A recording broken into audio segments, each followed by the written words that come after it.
would go to school and to get a degree because not, only my older brother at that point had done that. So I made that promise, but then here I am. I signed that contract. And, like a week later, here I go down to spring training and go down to rookie ball in Florida. You didn't have to spend a heck of a lot of time in the minor leagues. You just went bang, bang, bang, 3 years, and then you would be up early on at age 21. But that minor leagues, what was the adjustment like headed to the minor leagues, even though you had success? Yeah, that was one of the things, and I've told this story to a number of different people, and they were like, "Oh, really?" I said, the minute I got down there, we were staying at the baseball academy in Sarasota, and I was at that point literally in the middle of nowhere.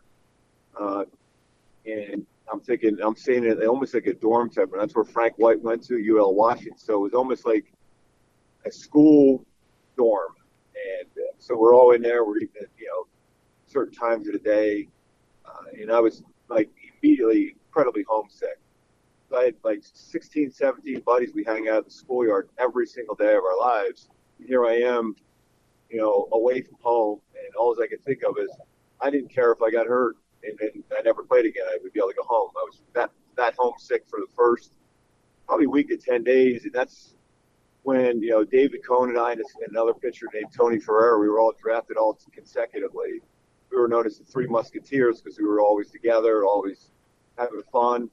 Even though we had no car, the closest thing to us was a 7-Eleven, about a 2-mile walk. So we were stuck in there. But we became friends. There was a couple little lakes out there. We could do a little fishing and all that stuff. And lo and behold, I'm like, you know what? I'm really liking what I'm doing. And it turned out really good. Our team was really good, and I pitched pretty well. And then that next year, or that winter, we went to instructional ball in Sarasota. But this time, we got to rent a condo right on the beach in Siesta Key Beach, Florida, in Sarasota, which I still to this day think is the most beautiful beach and area I've ever been. So at that point, I'm like, you know what? I don't care if I ever go home. I'm having fun.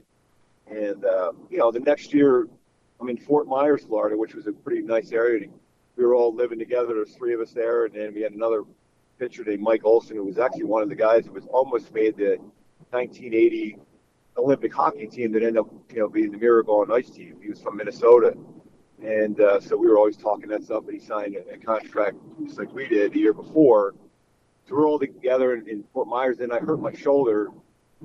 And, I only pitched about, I want to say, maybe 8 to 10 games that year. And then there was a lot of concern about having a tear in my rotator cuff. So I remember being at the doctors, and they're going to give me a cortisone shot. And I remember my dad saying, whatever you do, don't let them give me a cortisone shot. So I said, well, Dad, it's already in my arm.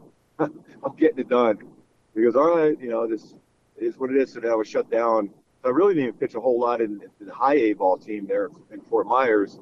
Went through instructional ball, and that they were trying to transition me into a closer. So I was, having fun closing games, going 1 or 2 innings, throwing like pretty hard because I didn't have to, save anything up as far as, pitches and velocity. And then the next year made the jump, still somehow made the jump to Double-A, and then really everything clicked there, and I put it all together, made the all-star team there in Southern League, which was a very difficult league because you're going from, we were in Fort Myers where you played all the major league fields you had in spring training to, my first bus trip was 16 hours from Jacksonville to Memphis, Tennessee. So I'm like, wow, this is hard. But made that all-star team, and Jimmy Key was on our team, Mark Langston was on our team, Danny Tartable, Dave Valley, all these really, Alvin Davis.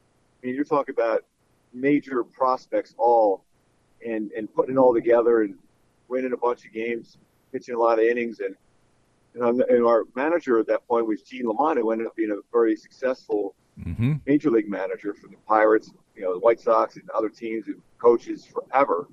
So, there was some guys moving up and down and going up to Triple-A.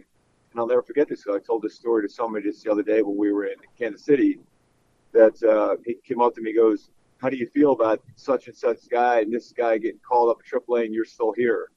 Because I think he was just trying to see my reaction. So I go, well, my numbers are pretty good. And he looked right at me and goes, I don't want to hear you ever complain because don't worry about where you're at this year because you never know where you're going to be next year. So, immediately I was thinking I was pretty mad that I wasn't going up. Then I thought, what does he mean by that? So, the season's over. I get invited to my first, real big league camp. The year before, I got there and I had number 59, which and you sat in this one area in the locker room, which you knew you had no chance. You were just there to throw batting practice. So that year after Double A, I get my number 23, and I'm in a row where I'm right by like Dennis Leonard's and Paul Splittorf's and all the guys that are on the team. I'm like, oh, what is going on here? So lo and behold, I had a good spring training, and I make big league club right out of camp. And so Gene Lamont eventually smiled at me and goes, that's why you didn't need to worry about it, because you didn't need to go to AAA like a lot of people. You were ready. Saberhagen, myself, Danny Jackson, who had a little bit of time in AAA, were all thrown in the rotation right away as youngsters. Danny was 22, I'm 21, and Sage was 20. And lo and behold, we became the Braves before the Braves when they had Smoltz and Maddox and Glavine, all those guys. And Sherholtz was the mastermind of that. Both of these poor young pitchers that they felt they could take a shot and not worry about not even the physical part, but the mental part and the challenges of being able to pitch and be successful at such a young age, dealing with ups and downs as a major league player. 1985, you have an outstanding rotation, which was a mix of young guys and a couple of veterans. So it was a five-man rotation. You're the fifth starter. Had a good year. Had two very successful relief stints in the playoffs.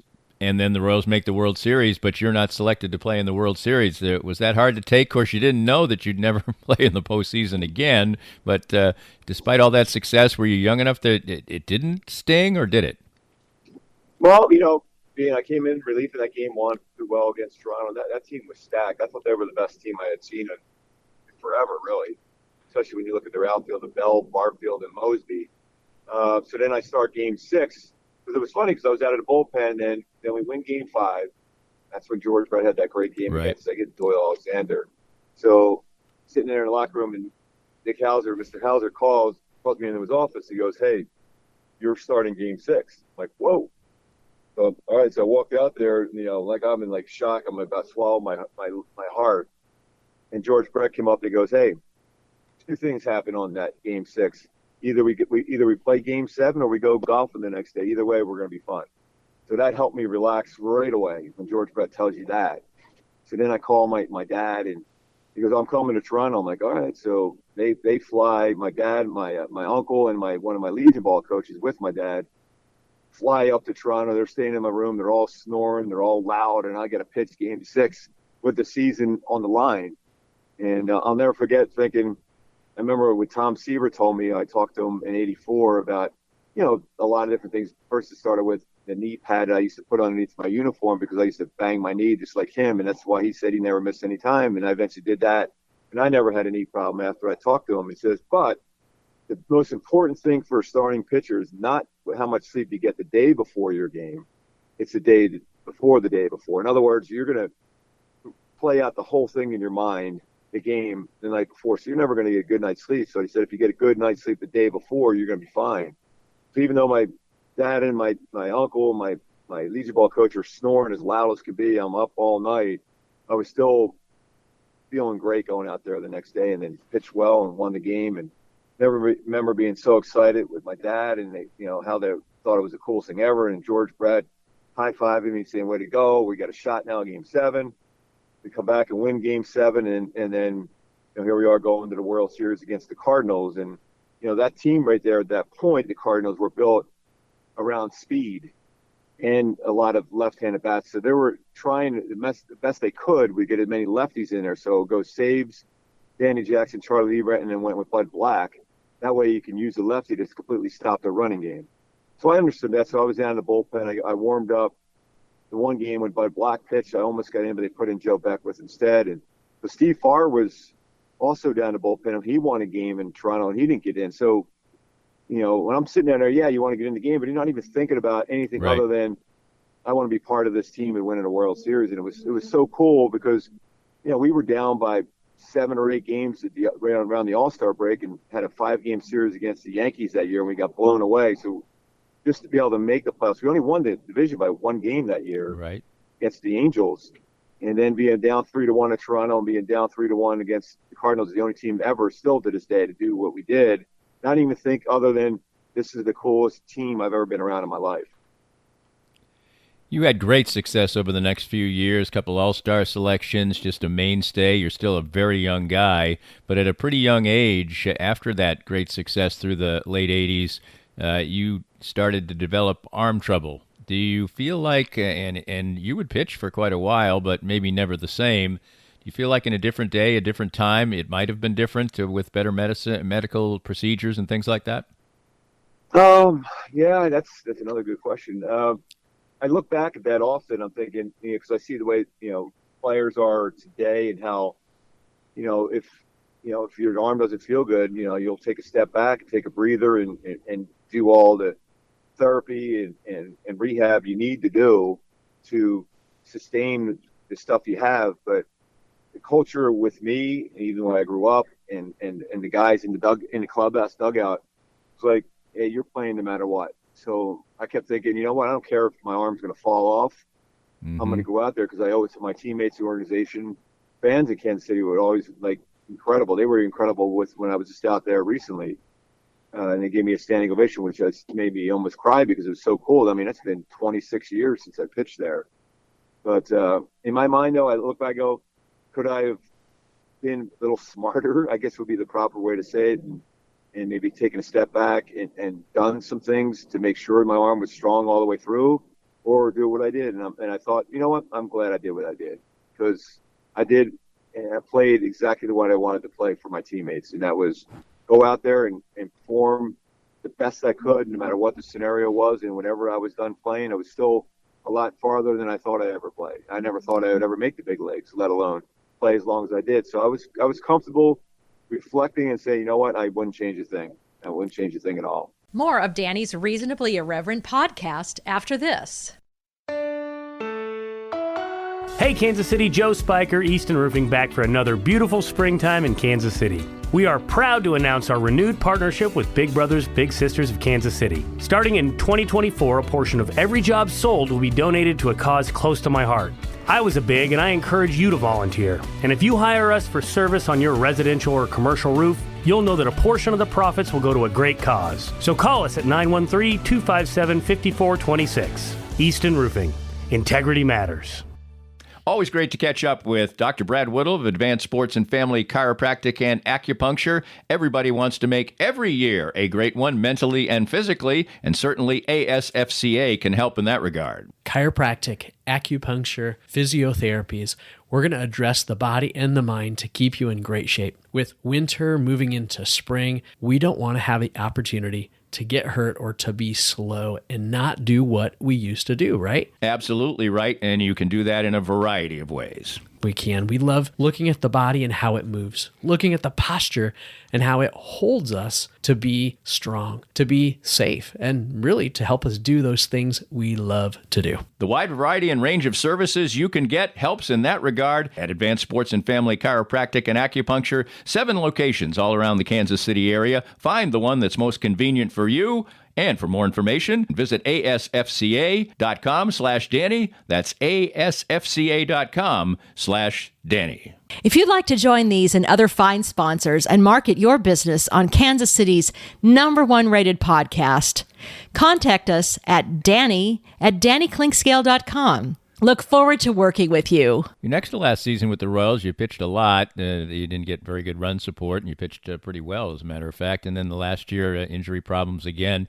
And then toward the end of your career, now you get traded. These days, players hardly ever play for the same organization, but you had. How difficult was that at that point in time to get traded to the Angels? Yeah, that was a tough one because there was 2 things in my favor. Now, I was a 10-5 guy, in other words, 10 years. With the same club, 5 years, the veteran. So I could have turned down that deal. There was a deal in place for me if I wanted to accept it just before I got my leg broken by a line drive by Paul Molitor in '96, right in July there. And I told my general manager, he called me that day. I said, well, can I at least make it through this game first and pitch? And then lo and behold, that's when I got my leg broken. But that hurts when club, because my name was out there from the first year on. And I remember John Shearhold